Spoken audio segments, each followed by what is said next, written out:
ഒരു വിദ്യാർത്ഥി 10ാം ക്ലാസ്സിൽ പഠിക്കുന്ന വിദ്യാർത്ഥി ഇന്നലെ രാത്രിയിലാണ് ഈ പന്നിക്ക് വെച്ച കെണിയിൽപ്പെട്ട് വൈദ്യുതാഘാതമേറ്റ് മരിക്കുന്നത്. ആ സംഭവത്തിലാണ് സ്ഥലത്തെ NDA സ്ഥാനാർത്ഥി അഡ്വക്കേറ്റ് മോഹൻ ജോർജ് ഇപ്പോൾ പ്രതികരിച്ചത്. വിവരങ്ങളുമായി ശിവദാസ് കന്മനം ചേരുന്നു. ശിവദാസിലേക്ക് നമുക്ക് വരാം. അരുൺ ആലത്തൂരിലേക്ക് വരാം. അരുൺ, ഇപ്പോൾ തെരഞ്ഞെടുപ്പിൽ തന്നെ പ്രധാനപ്പെട്ട ചർച്ചാ വിഷയമായി മാറുകയാണ്, പ്രത്യേകിച്ചും സാധാരണക്കാർ അനുഭവിക്കുന്ന പ്രശ്നങ്ങൾ. അവിടെ ആ നാട്ടിൽ നിലമ്പൂരിൽ നമ്മൾക്കറിയാം, അവിടെ കർഷകർ അനുഭവിക്കുന്ന വലിയ വിഷയമാണ്. പന്നിശല്യം വളരെ രൂക്ഷമാണ്. അതിനെ ഇല്ലായ്മ ചെയ്യാൻ വേണ്ടി പല സ്ഥലങ്ങളിലും കെണികൾ ഒരുക്കിയിട്ടുണ്ട്. പക്ഷേ ആ കെണികളൊക്കെ മനുഷ്യരുടെ ജീവൻ അപകടപ്പെടുത്തുന്നു. ഇന്നലെ 10ാം ക്ലാസ്സിൽ പഠിക്കുന്ന ഒരു വിദ്യാർത്ഥി മരിക്കാൻ ഇടയായ സംഭവം, ഈ സംഭവം നടക്കുമ്പോഴും സംസ്ഥാന സർക്കാർ കൈകഴുകുകയാണ്. കൃത്യമായി കേന്ദ്രത്തിൻ്റെ വന നിയമങ്ങളിലെ അപാകതയാണ് ഈ പ്രശ്നങ്ങൾക്ക് കാരണമെന്ന് പറഞ്ഞ് അവർ രാഷ്ട്രീയപരമായി ആരോപണങ്ങൾ ഉന്നയിക്കുകയാണ്. പക്ഷേ NDA സ്ഥാനാർത്ഥി കൃത്യമായി മറുപടി പറഞ്ഞു. കൃത്യമായി നിയമങ്ങളുണ്ട്, കേന്ദ്ര നിയമം ഒക്കെ അനുഗുണമാണ്, പക്ഷേ സംസ്ഥാനം വേണ്ട നിലയിൽ പ്രവർത്തിക്കുന്നില്ല. അങ്ങനെ തന്നെയല്ലേ അദ്ദേഹം പറയുന്നത്? അരുണാലത്തു. തീർച്ചയായിട്ടും വിനോദ, തീർച്ചയായിട്ടും ഈ നിലമ്പൂരിലെ സംഭവത്തിൽ പ്രത്യേകിച്ച് ഈ അനന്തവും സുഹൃത്തുക്കളും ചേർന്ന് മീൻ പിടിക്കുന്നതിന് വേണ്ടിയാണ് കഴിഞ്ഞ ദിവസം രാത്രി ഈ കാണുന്ന അനന്തുവിൻ്റെ വീട്ടിൽ നിന്നും പോയത്. ആ സമയത്താണ് ഇത്തരമൊരു ദാരുണ സംഭവം ഉണ്ടായത്. നാട്ടുകാരാണെങ്കിലും മറ്റുമൊക്കെ പറയുന്നത് ഈ സംഭവത്തിൽ ഇപ്പോൾ UDF സ്ഥാനാർത്ഥി ഷൗക്കത്ത് ഉൾപ്പെടെ ഈ സ്ഥലത്തേക്ക്, നേരത്തെ NDA സ്ഥാനാർത്ഥി എത്തിയിരുന്നു, ഇപ്പോൾ UDF സ്ഥാനാർത്ഥി ഉൾപ്പെടെ സംഭവ സ്ഥലത്തേക്ക് എത്തുന്നു എന്നുള്ളതാണ് നമുക്ക് കാണാൻ സാധിക്കുന്നത്. ഏതായാലും ഈ അനന്തുവിൻ്റെ മരണം അത് വലിയ ഞെട്ടൽ തന്നെയാണ് ഈ നാട്ടിൽ ഒന്നാകെ ഉണ്ടാക്കിയിരിക്കുന്നത്. കാരണം ഇത്തരത്തിൽ യുവാക്കൾ ഒരു മീൻ പിടിക്കാൻ പോകുമ്പോൾ അവിടെ പന്നിക്ക് വേണ്ടി വെച്ച ആ കെണിയിൽ കുടുങ്ങി ഒരു 15 വയസ്സുകാരന് ദാരുണാന്ത്യം സംഭവിക്കുന്നു. പ്രദേശവാസികളൊക്കെ തന്നെ പറയുന്നത് ഇവിടെ സ്ഥിരമായിട്ട് ഇങ്ങനെ ഈ വന്യമൃഗങ്ങളെ, പ്രത്യേകിച്ച് കാട്ടുപന്നിയൊക്കെ മാംസത്തിന് വേണ്ടി വേട്ടയാടി അതിനെ വിൽപ്പന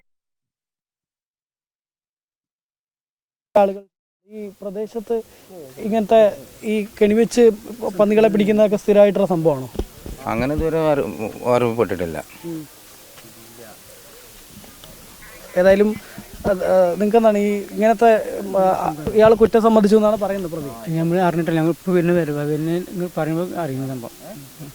ഏതായാലും നേരത്തെ സംസാരിച്ച നാട്ടുകാരൊക്കെ പറഞ്ഞത് സമാന രീതിയിലാണ്. ഇവിടെ ഈ കാട്ടുപന്നികളെ വേട്ടയാടി അതിനെ മാംസം വിൽപ്പന നടത്തുന്നു എന്നുള്ളതാണ്. ഈ അറസ്റ്റിലായിട്ടുള്ള പ്രതി വിനീഷും പറഞ്ഞിട്ടുള്ളത് അത് തന്നെയാണ്. താൻ മാംസത്തിന് വേണ്ടിയിട്ടാണ് അതിനെ വേട്ടയാടി പിടിച്ചത്. എന്തായാലും ദാരുണമായ സംഭവത്തിലാണ് 10ാം ക്ലാസ് വിദ്യാർത്ഥി മരിച്ചിരിക്കുന്നത്. നമുക്ക് ശിവദാസ് കന്മനത്തിലേക്ക് കൂടി പോകാം. ശിവദാസ്, 2 പേർ ഈ കേസിൽ 2 പേരെ ഇപ്പോൾ 2 പേർ അറസ്റ്റിലായിട്ടുണ്ട്. ഈ കെണി ഒരുക്കിയ ആളുകളാണ് ഇപ്പോൾ അറസ്റ്റിലായിട്ടുള്ളത്. കൂടുതൽ നടപടികൾ എന്തെല്ലാമാണ് ശിവദാസ്?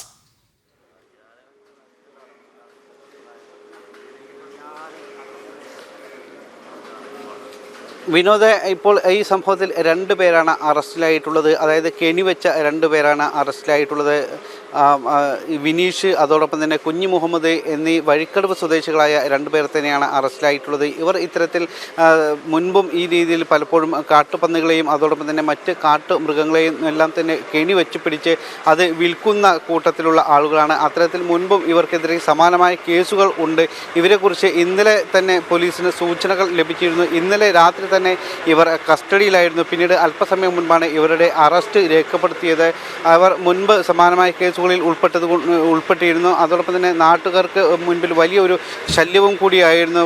ഇവർ ലഹരി ഉപയോഗിക്കുന്ന ആളുകൾ കൂടിയാണ്. അതുകൊണ്ട് തന്നെ പലപ്പോഴും ആളുകൾക്ക് ഇവരെക്കുറിച്ച് പരാതി പറയാൻ ഒരു പേടി അടക്കം ഉണ്ടായിരുന്നു. എന്തായാലും സംഭവത്തിൽ 2 പേരെ നിലവിൽ അറസ്റ്റ് ചെയ്തിട്ടുണ്ട്. നമുക്കറിയാം, ഇന്നലെ രാത്രിയിലാണ് ഇത്തരത്തിൽ ദാരുണമായ ഒരു സംഭവം ഉണ്ടായിരിക്കുന്നത്. രാത്രി ഫുട്ബോൾ മത്സരം കഴിഞ്ഞ് പിന്നീട് മീൻ പിടിക്കാൻ പോയ 5 അംഗ സംഘം ആണ് ഇത്തരത്തിൽ കാട്ടുപന്നിക്ക് വെച്ച ഈ ഒരു കെണിയിൽ കുടുങ്ങി ഒരാൾ ഷോക്കേറ്റ് മരിക്കുന്നത്. 10ാം ക്ലാസ് വിദ്യാർത്ഥിയായ ജിത്തു ആണ് ഷോക്കേറ്റ് മരിച്ചത്. മറ്റ് 2 പേർ നിലവിൽ ചികിത്സയിലാണ്. ഇവരുടെ പരിക്ക് ഗുരുതരമല്ല, ആരോഗ്യനില തൃപ്തികരമെന്നാണ് ഡോക്ടർമാർ പറയുന്നത്.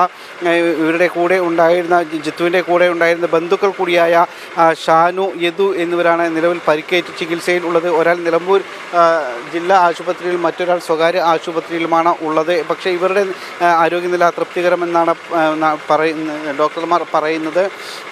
വന്യമൃഗശല്യം രൂക്ഷമായ ഒരു മേഖല കൂടിയാണ് ഈ വഴിക്കടവും അതോടൊപ്പം തന്നെ അതിനോട് ചേർന്ന് കിടക്കുന്ന നിലമ്പൂരിലെ മറ്റ് പ്രദേശങ്ങളും കരുളായി അടക്കമുള്ള മറ്റ് പ്രദേശങ്ങളും ഇത്തരത്തിൽ രൂക്ഷമായ വന്യമൃഗശല്യം ഉള്ള ഒരു മേഖല കൂടിയാണ്. പക്ഷേ ഈ നിലവിൽ ഇവർ ഇത്തരത്തിൽ കെണി വെച്ചത് ഈ കാട്ടുപന്നികളെ പിടികൂടി അത് വിൽക്കാനും അതിൻ്റെ മാംസം ഉപയോഗിക്കാനുമാണ് എന്നാണ് നമുക്ക് ലഭിക്കുന്ന വിവരം. പക്ഷേ അതോടൊപ്പം തന്നെ എടുത്തു പറയേണ്ട മറ്റൊരു പ്രധാന കാര്യം, ഇത്തരത്തിൽ വലിയ രീതിയിൽ തന്നെ വന്യമൃഗശല്യം രൂക്ഷമായ ഒരു ഇടമാണ്. നമുക്കറിയാം, കഴിഞ്ഞ 3 മാസത്തിനിടെ 3 പേരുടെ ജീവനുകളാണ് ഈ മേഖലയിൽ നിലമ്പൂരിൽ നിന്നും മാത്രം കാട്ടാനയുടെയും അതോടൊപ്പം തന്നെ കടുവയുടെയും എല്ലാം തന്നെ ആക്രമണത്തിൽ ഇല്ലാതായിരിക്കുന്നത്. ഇത്തരത്തിൽ വലിയ രീതിയിൽ പേടിയോടെയാണ് ഈ ഭാഗത്തുള്ള ജനങ്ങളെല്ലാം തന്നെ ഇവിടെ കഴിയുന്നത്. ആർക്കും കൃഷി ചെയ്യാൻ പോലും കഴിയാത്ത ഒരു സാഹചര്യം നിലനിൽക്കുന്നു. പ്രത്യേകിച്ച് കൃഷി ഉപജീവന മാർഗമായി സ്വീകരിച്ച കുറേ ആളുകളാണ് ഇവിടെ ഉള്ളത്. എല്ലാവരും സാധാരണക്കാരായ ആളുകൾ, വനവാസി കുടുംബങ്ങൾ. അതെ, ഇത് രാഷ്ട്രീയപരമായും വലിയ ചർച്ചാ വിഷയമായി മാറുന്നു ശിവദാസ്. ഇപ്പോൾ CPM സംസ്ഥാന സെക്രട്ടറി പറയുന്നത് ഈ സ്ഥലത്തെ പഞ്ചായത്ത് മെമ്പറുടെ പങ്ക്, ഈ കെണി ഒരുക്കിയതിൽ പഞ്ചായത്ത് മെമ്പറുടെ പങ്ക് പരിശോധിക്കണം. അദ്ദേഹം UDF-കാരനാണ്. അപ്പോൾ രാഷ്ട്രീയ ആരോപണങ്ങൾ ഇടത് വലത് മുന്നണികൾ പരസ്പരം ഉന്നയിക്കുകയാണ്.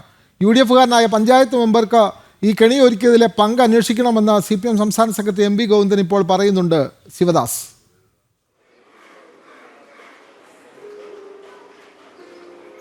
തീർച്ചയായും അത്തരത്തിൽ രാഷ്ട്രീയ പ്രത്യാരോപണങ്ങൾ തന്നെയാണ് ഈ കേസിൽ ഇപ്പോൾ പ്രധാനമായും ഈ ഇടത് വലത് മുന്നണികൾ ഉന്നയിക്കുന്നത്.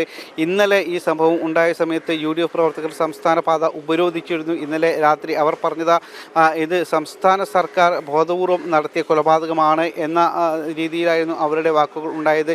ഇപ്പോൾ MV ഗോവിന്ദനും അതോടൊപ്പം തന്നെ വനം മന്ത്രിയും പറഞ്ഞിരിക്കുന്നത് ഇതിൽ ഗൂഢാലോചന ഉണ്ട് എന്നാണ്. വനം മന്ത്രി രാവിലെ പറഞ്ഞത് ഇതിൽ കൃത്യമായൊരു ഗൂഢാലോചന ഉണ്ട്, ആ ഗൂഢാലോചന അന്വേഷിക്കണം എന്ന് പറയുന്നുണ്ട്.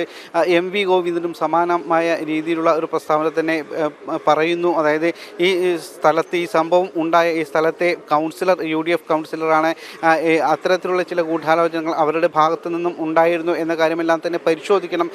കൃത്യമായ വസ്തുതകൾ പരിശോധിച്ച് വേണം ഇതിൽ മറ്റു തുടർ നടപടികൾ സ്വീകരിക്കാൻ എന്ന M സ്വരാജ് സ്ഥാനാർത്ഥിയും പറയുന്നുണ്ട്. ഇങ്ങനെ രാഷ്ട്രീയ പ്രത്യാരോപണങ്ങൾ ആണ് പ്രധാനമായും ഈ വിഷയത്തിൽ രാഷ്ട്രീയമായി കൈകാര്യം ചെയ്യുന്നതിന് വേണ്ടിയിട്ടാണ് ഇടത് വലത് മുന്നണികൾ പ്രധാനമായും ശ്രമിക്കുന്നത്. പക്ഷേ കൃത്യമായി ഈ ഒരു പ്രശ്നത്തിനുള്ള പരിഹാരം എന്ന മാർഗത്തിലേക്ക് എത്തുന്നില്ല. പ്രത്യേകിച്ച് ഇത്തരത്തിൽ വ്യാപകമായ വന്യജീവി ആക്രമണമുള്ള രൂക്ഷമായ വന്യജീവി ശല്യം ഉള്ള ഒരു ഇടം കൂടിയാണ്. അത്തരത്തിൽ അത് പ്രശ്നം പരിഹരിക്കുന്നതിന് വേണ്ടിയിട്ടുള്ള ഒരു ഇടപെടലും ഇപ്പോഴും അവരുടെ ഭാഗത്തു നിന്നും ഇല്ല. വാക്കുകൾ കൊണ്ടുപോലും അത്തരത്തിലുള്ള ഒരു പ്രവൃത്തിയോ അല്ലെങ്കിൽ രീതിയോ അവരുടെ വഴിക്കടവിലാണ് വിദ്യാർത്ഥി ഷോക്കേറ്റ് മരിച്ച സംഭവത്തിൽ 2 പ്രതികൾ അറസ്റ്റിലാവുന്നത്. വഴിക്കടവ് സ്വദേശികളായ വിനീഷ്, കുഞ്ഞു മുഹമ്മദ് എന്നിവരാണ് അറസ്റ്റിലായത്. ഇവരാണ് ഇവിടെ പന്നിക്കണി ഒരുക്കിയത് എന്നുള്ള കാര്യം പോലീസിന് മനസ്സിലായിട്ടുണ്ട്. നായാട്ട് സംഘത്തിൽ ഉൾപ്പെട്ടവരാണ് ഈ പ്രതികൾ.